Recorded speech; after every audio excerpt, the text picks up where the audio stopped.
자, 여러분, 안녕하세요. 사무엘 하 또 한번 만나볼게요. 여러분들이 문제 풀기가 조금 어려울 수 있으면 이렇게 성경에 대한 배경을 알고 공부를 하면 더 쉽게 풀 수 있습니다. 이해를 하면 외우지 않아도 알게 되는 것처럼 말이죠. 자, 1번 문제 한번 살펴볼 건데, 사울을 죽인 사람은 어느 나라 사람인가? 이거는 2번 문제하고 같이 우리가 살펴볼게요.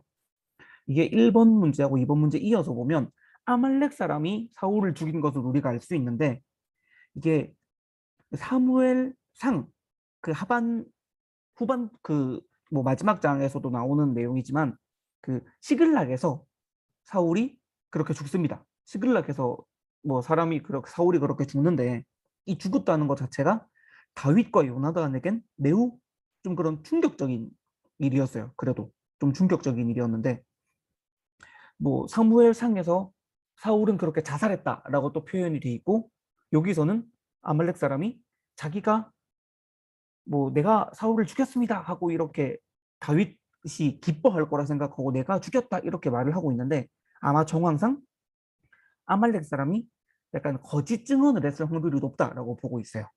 그래서 사실 뭐 죽였다는 느낌보다는 그 시체를 약탈하고 있었다 정도로 생각하면 되고 그래서 왕관과 사울의 왕관과 팔에 있는 고리를 가져오게 됩니다. 그래서 1번은 아말렉, 2번은 왕관과 팔에 있는 고리로 알고 넘어가 주시면 될 것 같아요. 3번 문제 같은 경우는 사울 다음으로 이스라엘의 왕이 된 사울의 아들 이름. 어? 근데 이스라엘 왕이 된 사람은 다윗이잖아요. 라고 이야기할 수 있어요. 근데 여기서 사울의 아들의 이름이라고 했거든요. 그러면 이 사무엘하 2장 10절을 보면 뭐라고 나오냐면 이스보셋이라는 인물이 나옵니다. 그 이스보셋이라는 이름은 부끄러운 사람이라는 뜻을 가지고 있고 그 뭐 북쪽에 있는 그런 몇몇 지파에서 이스보셋을 왕으로 추대하면서 그렇게 왕으로 계속 모시려고 했어요. 그래서 실제로 다윗과 이스보셋이 뭐 7년간 약간 그렇게 왕이 다툼을 하면서 진행이 되는 모습을 볼 수 있어요. 넘어갈게요. 4번. 자, 아브넬은 친구 요압의 동생을 죽이게 된다. 요압 동생의 이름은 무엇인가? 이거는 그 아사헬이라는 인물인데 하나님이 만드셨다라는 이름을 뜻을 가지고 있어요. 그래서 이 아사헬이라는 인물은 뭐 그런 군대 지휘관으로도 활약했고 그래서 군대 지휘관으로 활약한 만큼 기브온 전투에 참여하게 됩니다. 그래서 그 기브온 전투에 참여해서 이렇게 또 죽음을 맞이하게 되는 거죠. 이 정도 알고 넘어가시면 돼요. 그래서 그런 아브넬이 다윗에게 언약을 맺으러 왔을 때 다윗은 언약의 조건으로 땡땡을 데리고 오라고 한다. 여기서 땡땡은 누구일까? 이거는 이 사건의 배경을 조금 알면 이해가 쉬운데 사울 왕조는 지금 몰락하고 있었어요. 다윗이 그렇게 좀 세워지고 하면서 사울 왕조는 점점 몰락하고 있었는데 그러니까 즉 이스보셋 쪽 세력을 말하는 거겠죠. 그런데 이 당시에는 새로운 왕이 전에 있던 그 왕들의 첩들을 거느리는 그 전통이 있었어요. 근데 여기서 아브넬이 사울의 첩을 통과한 사건이 벌어지는 겁니다. 그러니까 이거는 그 뭐 시대상을 살펴보면 아브넬이 사울의 첩을 통과했다라는 건 그 사울 왕조 이스보셋의 멸망에 결정적 역할을 하게 돼요. 진짜 그 왕권이 그만큼 약했다라는 거죠. 이스보셋 쪽이 사울 왕조가. 그래서 그런 역할을 우리가 감당하게 되고 그래서 다윗 왕권이 이 사건으로 인해서 강해지면서 이렇게 언약을 딱 맺게 되는데 이때 다윗이 누구를 하냐면 미갈을 데려오라 합니다. 미갈을 데려오고 오라 하는데 미갈은 우리가 사무엘 상에서도 만나봤지만 사울의 딸이자 다윗의 아내잖아요. 근데 사울이 다윗을 한창 미워할 때 미갈을 다른 나라로 보내버립니다. 그 다른 나라로 보내버린 미갈을 다윗이 찾아오는 거죠. 그래서 그 과정에서 미갈을 데리고 오라 하는 것으로 이해하시면 편할 것 같아요. 다음 문제요. 요압이 자신의 동생을 죽인 아브넬에게 복수를 한 이유는 무엇인가? 이거는 앞서 그 4번 문제하고 좀 이어지는 내용으로 볼 수 있는데 그 자본 문제하고 이어지는 부분입니다. 그래서 동생 아사엘의 복수를 위해서 아사엘을 아사엘의 뭐 피로 인해서 그렇게 복수하는 내용으로 이해하고 넘어가시면 됩니다. 7번은 사울은 아들 요나단의 다리 저는 아들의 이름은 무엇인가? 그 사울의 아들 요나단이 있는데 그 요나단의 아들이 다리를 절었어요. 그 다리를 저는 자는 누구인가? 라는 질문인 건데 이것은 뭐 사실 당시에 다리 저는 자는 조금 그렇게 막 대접을 받거나 막 그렇게 살아가지 못했어요. 막 저주를 받았다라고 뭐 이해가 되는 부분도 있었어서. 근데 그게 뭐 무비보셋이라는 인물로 나타나는데 그런 그 요나단을 다윗과 요나단은 서로를 생명같이 여겼다고 했잖아요. 사무엘상에서. 그래서 서로를 생명같이 여김으로 나중에 그렇게 계속 무비보셋을 거두고 사랑하게 되는 모습을 볼 수 있습니다. 그것을 뭐 이제 이 본문을 통해서 무비보셋을 소개하면서 이후에 있는 일들도 우리가 알게 되는 거죠.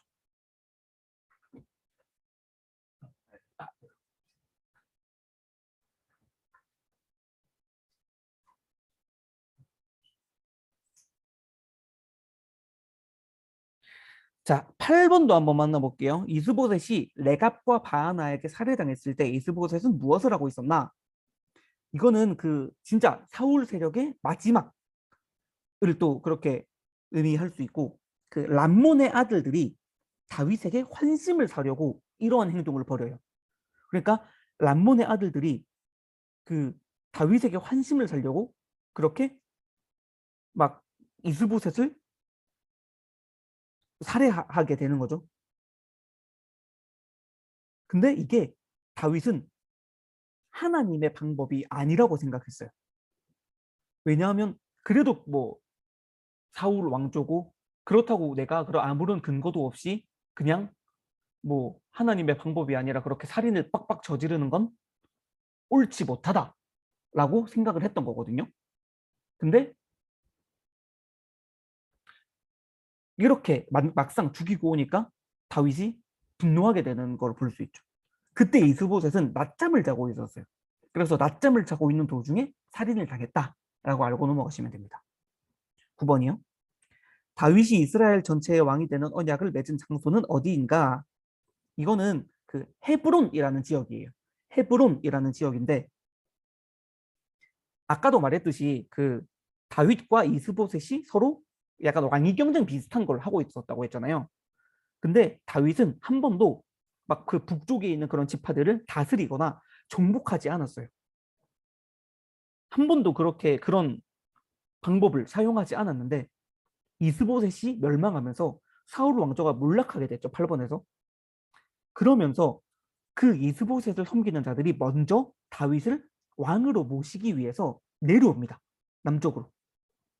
그러면서 헤브론 지역에서 왕으로 딱 추대가 되는데 아마도 그렇게 사울 왕조나 이스보셋이 멸망하게 되면서 자신을 지켜줄 강력한 왕권이 있는 사람이 필요했던 것으로 보입니다. 그래서 다윗을 왕으로 추대하는 모습을 또 볼 수 있는 거죠. 10번이요. 시온 성을 점령하기 위해서 갔을 때 여부스 사람들이 다윗을 조롱하는 말에서 나온 이스라엘 속담은 무엇인가? 이거는 제가 먼저 알려드릴게요. 맹인과 다리 저는 사람은 집에 들어오지 못하리라. 맹인과 다리 저는 사람은 집에 들어오지 못하리라 라는 뭐 속담, 그렇게 약간 관용어구처럼 그렇게 사용을 하는 건데 왜냐하면 여부스 사람들은 그 이스라엘 사람들을 조금 조롱했어요. 그래서 막 여기서 말하는 맹인과 다리 저는 사람 이런 거는 그 다윗 이스라엘 군대를 의미하는 거였거든요. 그러니까 야 너희 맹인과 다리 저는 그럼 너희들이 어떻게 우리 성을 점령하러 올 수 있겠어? 약간 이런 느낌으로 말한 거예요. 근데 다윗은 막 그렇게 정면 돌파하지 않고도 뭐 색다른 방법으로 그 시온성에 들어갈 수 있게 되고 그래서 시온성을 점령할 수 있게 되는 거죠. 그렇게만 알고 넘어가시면 됩니다. 11번이요. 다윗이 블레셋과 전쟁할 때에 여호와께서 물을 흩음같이 내 앞에서 내 대적을 흩으셨다 라고 고백한 것에서 유래된 지역명은 무엇일까? 라는 질문입니다. 이것은 바알브라심이라고 하는 지역이에요. 바알브라심이라고 하는 지역인데 이 지역이 왜 중요한 거냐면 다윗이 이스라엘 왕이 된 후 처음 블레셋 분을 이기고 여호와께서 물을 흩음 같이 내 앞에서 내 대적을 흩으셨다라고 고백한 거죠.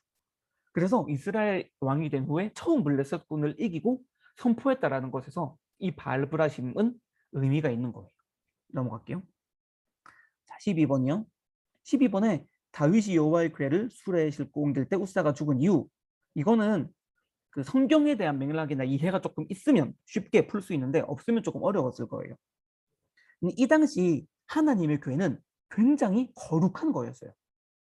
실제로 그래서 그렇게 너무 거룩하니까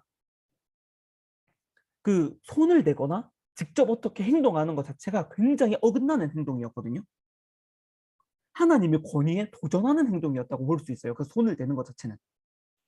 그래서 우사가 하나님의 궤를 붙들고 하나님의 궤에 손을 댔다라는 건 하나님의 권위에 도전하는 행동이었기 때문에 우사가 죽음을 맞이하게 된 거죠. 이거는 어쩔 수 없는 결과였어요.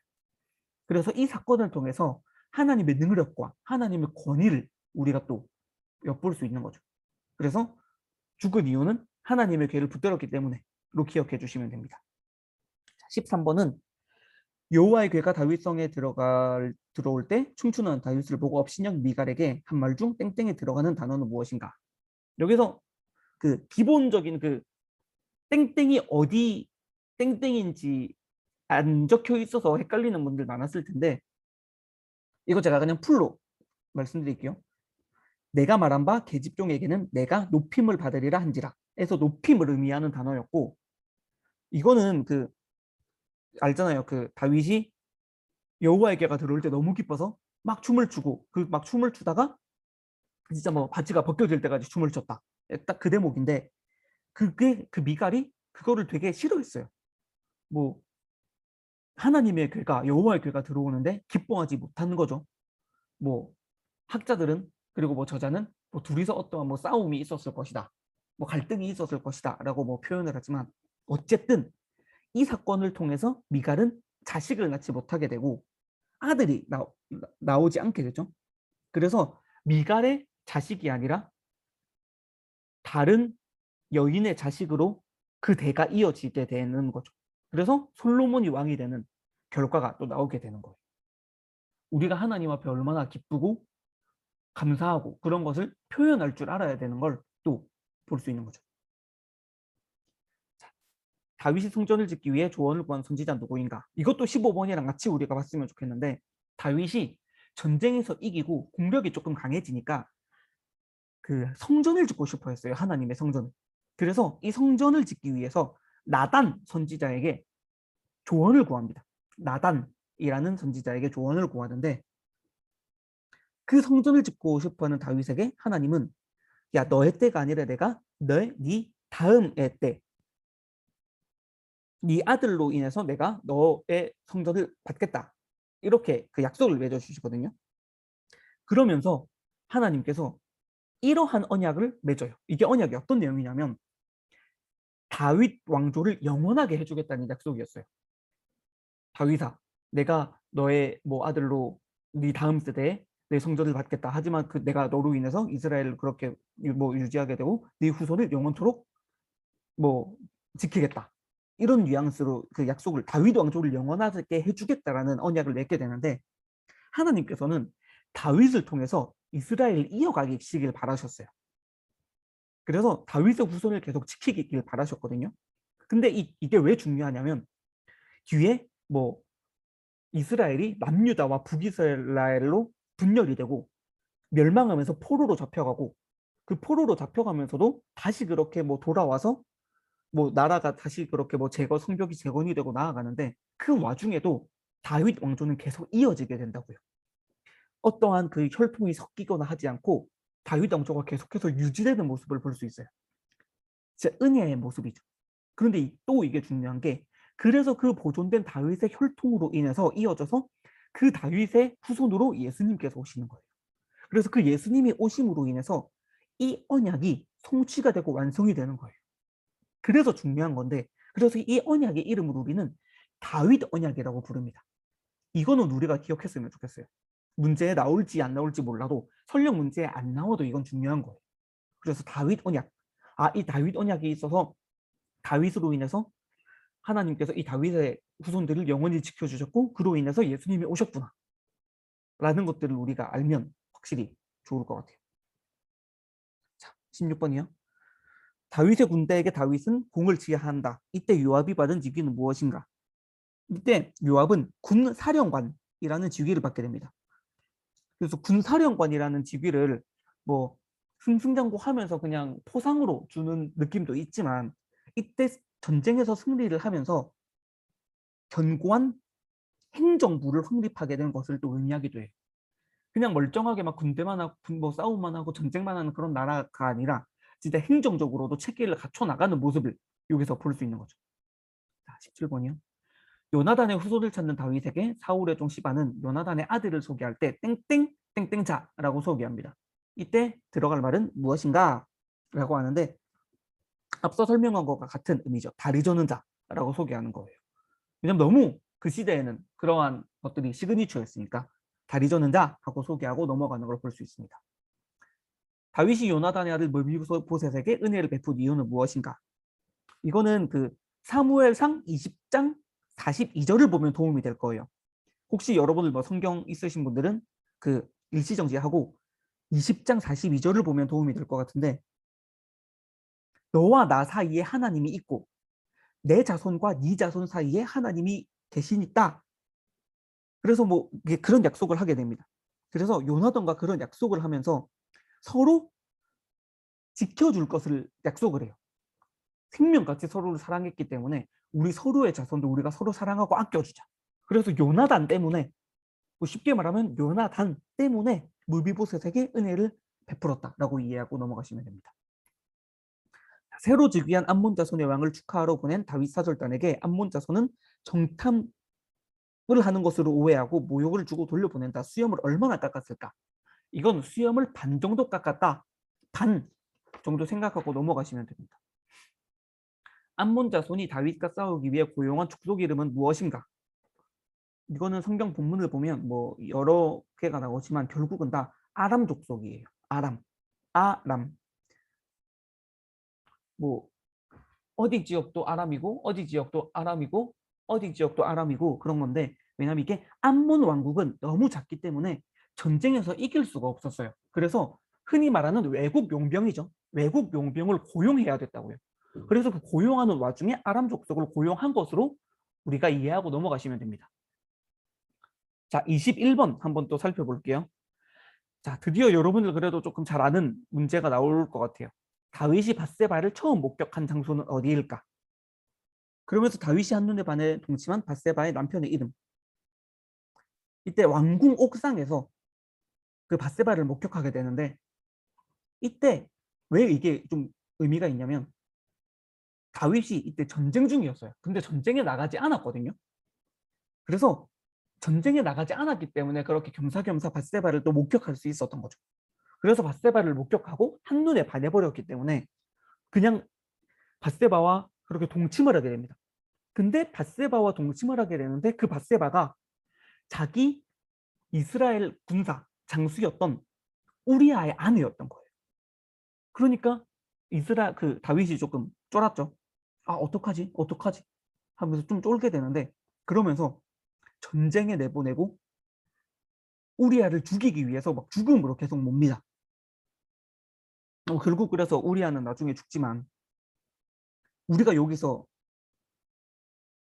알아야 될 건, 만약에 다윗이 있어야 할 곳에 있었고 있지 않아야 할 곳에 있지 않았다면 어떤 일이 일어났을까?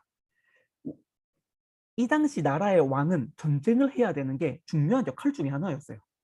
근데 전쟁에 나가지 않았고 조금 교만했다라고 해석하는 뭐 목사님들이나 학자들도 있는데, 그러지 않았고 그렇기 때문에 바세바를 만났고, 이건 우리의 신앙과도 마찬가지라고 봅니다. 우리가 있어야 할 곳 그리고 있지 않아야 할 곳에 자리를 그렇게 잘 지키고 그렇게 잘 빠지는 것만으로도 충분한 우리의 신앙의 노력이 될 수 있다는 걸 알게 되는 거죠.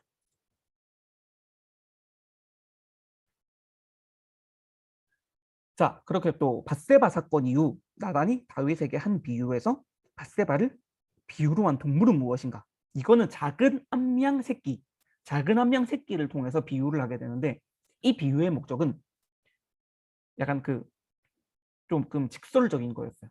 다윗이 자기 죄를 깨닫고 그 상황을 더욱더 사실적으로 묘사하기 위해서 나단이 이 비유를 한 거예요. 그래서 결국 이 비유를 통해서 다윗이 자기의 죄를 깨닫게 되죠. 다윗의 탐욕을 지적하기 위한 도구로 비유를 사용한 거죠. 어떤 동물에 비유해서요? 작은 암양 새끼에 비유해서요. 다음 문제 넘어갈게요. 밧세바 사건으로 다윗에게 일어난 결과는 무엇인가? 이거는 뭐 이웃의 아내들과 백주에 동침하게 되고, 뭐 이웃들이 자기 아내와 그렇게 뭐 동침하게 되고, 자기 그 아이 밧세바의 그렇게 첫 아이가 그렇게 또 죽음으로 맞이하게 되는데, 이거는 그냥 이 심판의 결과도 또한 당연히 중요하지만, 하나님의 심판은 이 사건에서는 다윗의 회개가 동반이 된 심판이었잖아요. 그렇기 때문에 다윗의 회개가 있었기 때문에 용서가 수반되는 심판이었다는 게 중요해요. 진짜 솔직히 그냥 우리가 범죄하고 아무런 뭐 대안이 없고 회개를 하지 않았다면 더 심판만이 있었을 텐데, 다윗은 진정으로 회개했기 때문에 그렇게 용서가 수반되는 심판이 일어났다는 거죠. 정직한 회개가 중요하다라는 겁니다. 다음은 25번입니다. 다윗이 밧세바를 범한 대가로 아이가 죽기 전에 금식한 날짜는 1회라는 기간 동안 금식을 했는데, 아이를 그만큼 사랑했다라는 걸 우리가 알고 넘어가면 돼요. 다음 넘어갈게요. 자, 26번을 넘어가 보겠습니다. 26번은 제가 지금부터는 문제를 안 읽어드리도록 하겠습니다. 시간을 좀 줄이고 제 목을 위해서 문제를 조금 안 읽어드릴 텐데 잘 따라오시면 됩니다. 자, 26번은 뭐냐면 여디디아라는 이름입니다. 그 여디디아의 이름 뜻처럼 그 하나님의 약속을 성취하심을 보여주는 거거든요. 나단이 그 솔로몬을 통해서. 그래서 나단을 통해서 다윗에게 하나님이 솔로몬을 사랑하신다는 것을 알려주는 부분이에요. 그래서 솔로몬뿐만 아니라 그렇게 여디디아 하고 이름을 불러주면서 하나님이 솔로몬을 사랑하신다. 그래서 하나님이 약속을 성취하는 분이시다라는 걸 알려주는 겁니다. 다음 27번이요. 27번도 뭐 다말의 오빠에게 죽임을 당한 이름. 이거는 그 암논이 그렇게 악행을 저지르게 되는데, 다윗의 장자였잖아요. 다윗의 장자였으면 이스라엘을 다스릴 제목이 됐어야 되거든요. 근데 이 대목을 통해서 암논은 이스라엘을 다스릴 제목이 아니구나 라는 걸 또 보여주는 대목으로 이해하시면 됩니다. 자, 그 다음은 또 28번. 28번도 마찬가지로 암논과 다를 것이 없는 인격을 보여주는 거죠. 사실 분노해서 뭐 분노할 수 있죠. 그래서 죽일 수도 있죠. 근데 이렇게 죽이고 자기가 심판하는 건 하나님의 방법이 아니라는 거예요. 그래서 이 하나님의 방법이 아닌 것을 자기가 보여주면서 암논과 다를 것이 없는 아이구나. 얘는 압살롬이라는 인물입니다. 압살롬이라는 인물이고, 그래서 이 인물도 뭐 왕이 될 제목은 아니다라는 걸 우리가 또 여기서 알고 넘어가면 돼요. 자, 29번입니다. 29번 드고야 여인을 통해 다윗에게 이야기한 사람. 이거는 그 요압 인물입니다. 요압입니다. 그 아까 앞에 나왔던 그 뭐 군사령관을 받았던 그 요압인데, 이때 요압이 왜 그렇게 이야기를 했냐면 원활한 왕위 승계를 위해서 성급하게 행동했던 것으로 보여요. 그래서 그냥 압살롬이 아니라 요압은 그냥 압살롬에게 그렇게 빨리 뭐 왕위 승계를 해서 그렇게 뭐 넘겨주는 게 맞겠다라고 잘못된 판단을 하게 된 거죠. 그래서 이렇게 행동하게 되는 모습을 볼 수 있어요. 30번이요. 30번. 압살롬이 다윗을 만나기 위해서는 요압의 밭에 불을 지릅니다. 밭에 딱 불을 지르는데, 이것도 그 압살롬의 오만한 행동을 보여주는 거죠. 그의 오만함을 보여주는 행동입니다. 31번이요. 31번. 백성들이 다윗에게 막 재판을 받으러 왔는데 이 재판을 압살롬이 대신 하게 된 이유예요. 이거는 그 인심을 얻기 위해서라고 적혀 있거든요. 인심을 얻기 위해서. 이게 왜 그렇게 또 우리가 볼 수 있냐면 압살롬은 타고난 지도자자 타고난 리더형으로 난 것으로 보입니다. 그래서 막 다윗한테 막 그렇게 재판받으러 오고 막 불만이 있는 사람들을 사법체제에 막 그렇게 불만이 있는 사람들을 막 기만하면서 그 친구들이 가져온 논리를 막 동일하게 이용해서 다윗에게 반기를 들도록 설득하게 돼요. 그래서 그 불만이 있는 사람들을 이용해서 다윗에게 반기를 품도록 그 사람들을 설득하게 되죠. 그래서 자기의 힘을 더 늘리기 위한, 그래서 사람들에게 인심을 얻기 위한 행동이었다라고 볼 수 있습니다. 다음이요. 32번입니다. 여기서 가드 사람은 600명이다 라고 생각하고 넘어가면 돼요. 뭐 말했지만 이렇게 600명이라는 숫자 같은 거는 좀 중요할 수 있으니까 여러분들 뭐 기억해 주시면 좋을 것 같아요. 다음이요. 저주한 시므이의 손자는 누구인가? 아니, 시므이는 누구의 자손일까라는 질문이네요. 뭐 이거는 그 다윗의 피난길, 그러니까 압살롬이 그렇게 막 반란을 하고 자기가 왕을 그렇게 먹으려고 하는 상황이었잖아요. 그래서 압살롬이 그러한 반란을 일으킬 때 다윗이 차마 압살롬을 막 그렇게 공격하거나 막 이겨먹지 못해요. 그래도 압살롬은 자기의 아들이었으니까요. 그래서 압살롬의 반란을 피해서 이제 도망을 가게 되거든요. 피난을 가게 되죠. 그 피난을 가게 되는 상황에서 시므이가 그렇게 막 모래를 던지며 저주하고 조롱을 하게 되는 거죠. 이러한 시므이는 사울의 자손이었다라고 생각하시면 돼요. 사울의 자손. 이렇게 그 다윗의 피난길에 저주를 한 것이 왜 중요하냐면 나중에 뒤에 문제에서도 또 이어지는 내용이 나옵니다. 그때 한 번 더 제가 설명드릴게요. 34번입니다. 34번은 이제 아히도벨이 제안한 계략은 무엇인가? 이거는 이스라엘을 장악하기 위한 행동이었잖아요. 그래서 다윗의 첩들과 동침하는 계략을 짭니다. 다윗의 첩들과 동침하는 것. 이게 왜냐하면 아버지의 첩들과 압살롬이 그렇게 동침을 한다는 건 아버지와 아들 사이에 완전한 분열을 일으켜내는 거예요. 생각해봐요. 다윗과 압살롬은 아들과 아버지 사이잖아요. 그리고 다윗은 왕이었어요.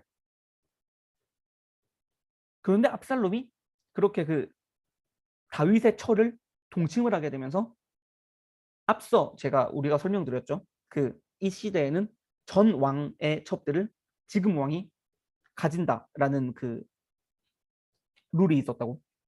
그래서 아버지의 첩들과 그렇게 동침을 빡 해버리면서 내가 이스라엘의 왕이다 라고 이렇게 이야기하고 싶었던 거예요. 그리고 그런 것은 반드시 아버지와 아들 사이엔 완전한 분열이 일어나겠구나 라는 생각이 있었다는 거고. 그래서 이러한 전략이 나왔다라고 이해하시면 이해하기 편하실 겁니다. 35번이요. 35번은 압살롬에게 제안한 계략은 무엇인가? 이거는 또 사람을 모아 직접 다윗과 전쟁하는 전략을 또 세웁니다. 이건 왜냐하면 그 당시 군 규모가 압살롬의 군 인원이 더 많았다는 것에 근거했어요. 그리고 시간이 점점 더 많아지면 다윗이라거나 다윗의 군대들이 사실 전투 경험이 더 많잖아요. 수많은 전쟁을 이끌면서 이스라엘을 강대국으로 키워온 장본인들이니까. 그래서 더 시간을 많이 주면 오히려 복병이 될 수 있겠구나 생각해서 직접 전쟁을 하는 게 낫지 않겠냐라고 이야기하는 부분입니다. 36번 또 재밌는 문제죠. 36번도 이렇게 객관식으로 재밌는 문제가 나왔는데 객관식은 사실 여러분들 딱 보고 풀 수 있습니다. 넘어갈게요. 37번은 그 압살롬이 그렇게 전쟁하다가 머리카락이 딱 나무에 걸려서 뭐 죽었다. 뭐 이렇게 뭐 이야기가 나오는 뭐 성경학교에서도 그렇게 이야기 들어보신 분들 많을 거예요. 이거는 상수리 나무에 그 머리카락이 걸렸는데 뭐 압살롬은 실제로 굉장히 용모가 뛰어났다라고 이야기가 돼서 뭐 잘생기고 머리가 길었다고 해요. 뭐 약간 뭐 테리우스 느낌이었을까요? 여러분 테리우스 아시나? 그건 모르겠네. 어쨌든 그렇게 뭐 그런 느낌이지 않았을까요? 그래서 그 머리카락이 나무에 걸렸다라고 이해하시면 돼요. 상수리 나무로 기억하시면 됩니다. 38번입니다. 압살롬이 죽기 전 스스로 자신의 비석을 준비한 이유는, 이거는 자기의 이름을 전할 아들이 없었기 때문이에요. 왜냐하면 압살롬은 자식이 없었잖아요. 그래서 스스로 자신의 비석을 준비를 한 겁니다. 네. 그래서 또한 그런 자신이 스스로 비석을 준비하면서 그렇게 좀 교만한 모습을 또 우리가 볼 수 있는 거죠. 39번이요. 39번, 다윗에게 승전보를 전하기 위해 달려간 두 사람은, 이 두 사람은 동일하게 다윗에게 승전보를 전했지만 그 전한 내용과 목적이 조금씩 달라요. 그래서 이게 조금 재밌게 여러분들이 볼 수 있는데, 아히마아스하고 구스 사람, 이렇게 두 사람이 달려가게 되는데, 아히마아스는 이 전쟁의 승패에 중점을 둡니다. 그래서 압살롬이 죽었고 승리를 했으니까 전쟁에서 이겼어, 이거 기쁜 소식이야, 그래서 다윗 왕이시여 우리가 전쟁에서 승리했습니다, 기쁜 소식입니다 라고 이렇게 내용을 전하게 되고, 하지만 요압은 전투 결과보다 압살롬의 안부에 다윗이 조금 더 초점을 맞출 거라고 알고 있었어요. 그렇기 때문에 구스 사람을 통해서 압살롬이 죽었다, 압살롬이 죽었습니다 라는 슬픈 소식을 중점으로 전하게 되죠. 그래서 요압이 다윗을 더 잘 알고 있었기 때문에 이렇게 전한 내용과 목적이 조금씩 달랐던 걸로 알 수 있어요. 아히마스와 구스 사람, 이거는 여러분들도 알고 계시면 재밌게 성경 읽을 수 있을 거예요. 문제에 나오지 않더라도. 제가 혹시나 오해하시는 분들이 있을지 모르겠는데, 제가 열심히 설명한다고 골드멜에 나오는 건 아닙니다. 좀 중요하다 싶을 만한 걸 열심히 하는 거기 때문에 오해하지 않으셨으면 좋겠어요.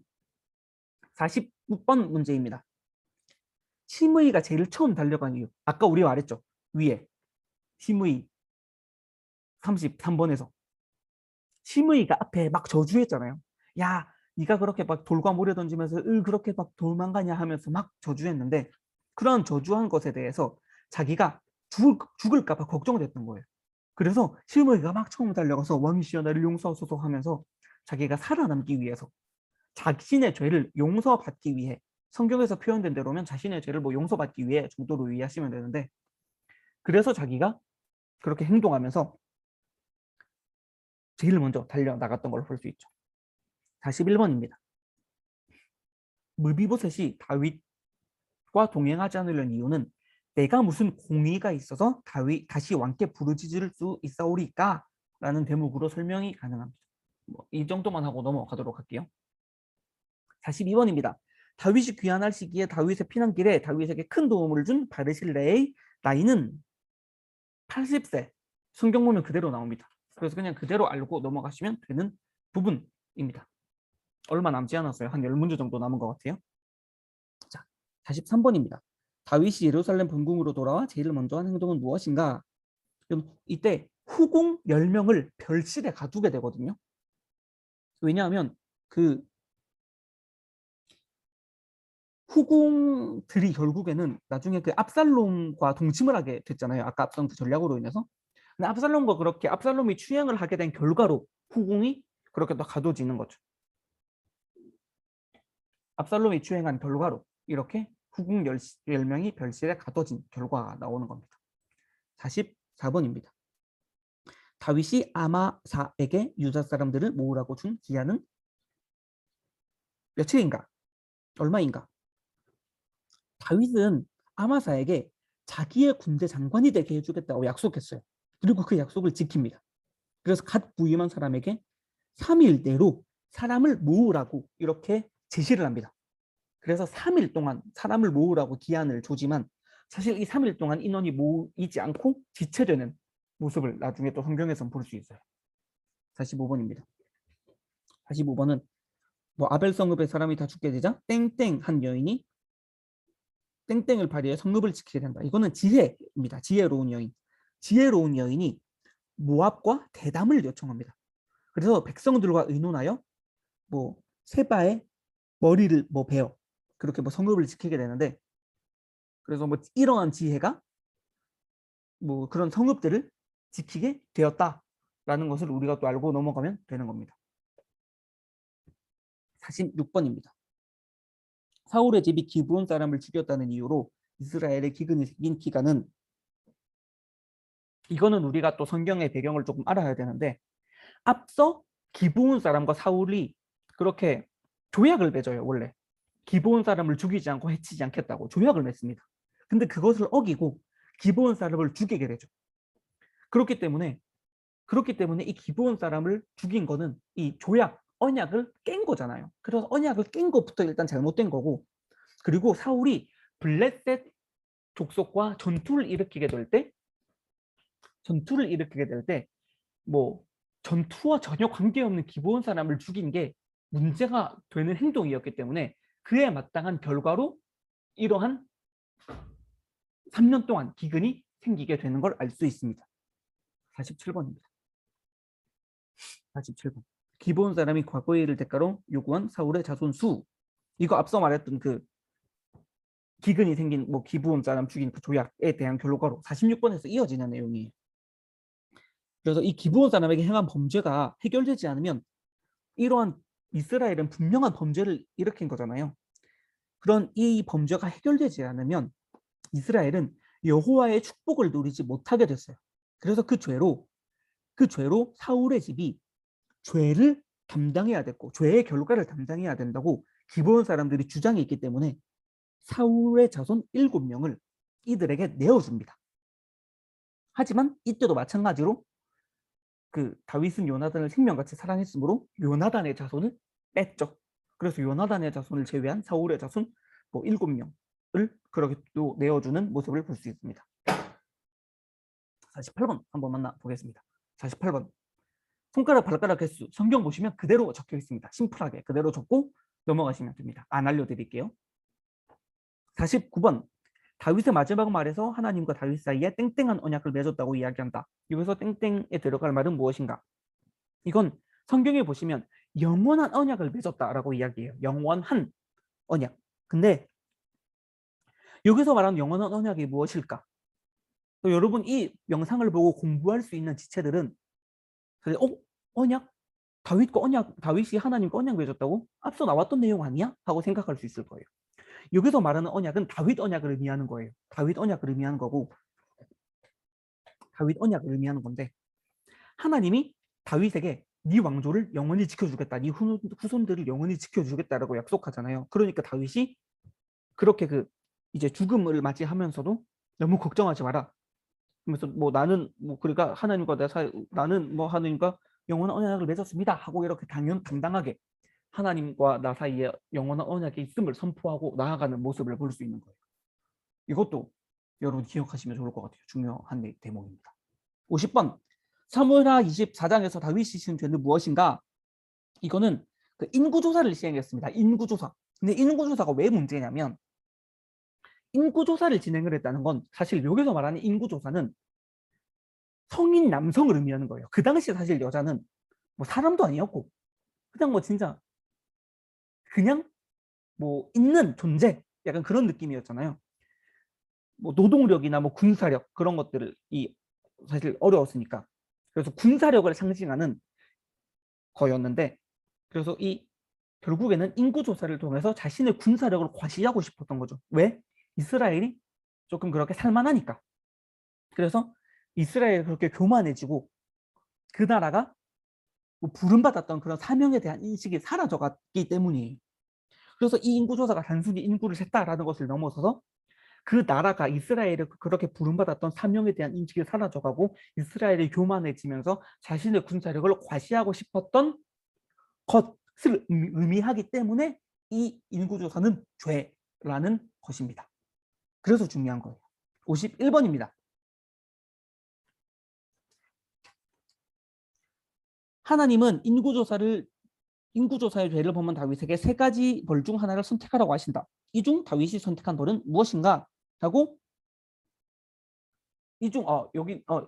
다윗이 선택한 벌은 무엇인가? 라고 이렇게 또 나오는데 그거는 뭐 여러 가지 선택지가 있죠. 여러 가지 선택지가 있어요. 근데 뭐 이것 중에서 하나를 딱 고르면 뭐 사흘 동안의 전염병이다. 사흘 동안의 전염병을 얘는 골랐다 결국 이라고 선택하시면 됩니다. 그래서 다윗이 품은 죄악을 백성들도 똑같이 품고 있었기 때문에 여호와께서 다윗의 잘못을 통해서 이스라엘 죄악을 징벌하게 된 거예요. 그러니까 결국 뭐 다윗의 잘못 때문에 이스라엘에 같이 뭐 힘들어하고 이스라엘이 뭐 진짜 뭐 어려웠던 것도 사실이지만 결국엔 다윗을 통해서 이스라엘을 징벌하게 됐다라고 이해하시면 되는 겁니다. 마지막 문제입니다. 인구조사의 죄를 범한 다윗에게 내린 벌의 선택지 중 아닌 것은 무엇인가? 앞서 나왔던 다윗이 선택한 벌은 사흘 동안의 전염병이었죠. 그러면 3번 은 전혀 선택지가 맞다라고 해서 3번은 제끼고 시작하셔야 됩니다. 당연히. 그러면 1번, 2번, 4번 중에 하나겠구나. 이거는 또 마지막 문제이기 때문에 여러분들이 풀어보기를 바라면서 오늘 이렇게 또 시간 마무리해 보도록 할게요. 여러분 꼭 풀어보세요. 이 52번이 정답이 무엇인지. 그러면 이렇게 또 사무엘하 마무리하도록 하고 다음에 뭐 이어지는 열왕기상, 열왕이하까지 여러분 열심히 공부할 수 있었으면 좋겠습니다. 그래서 이번 주 주일에 즐거운 모습으로 만났으면 좋겠습니다. 안녕!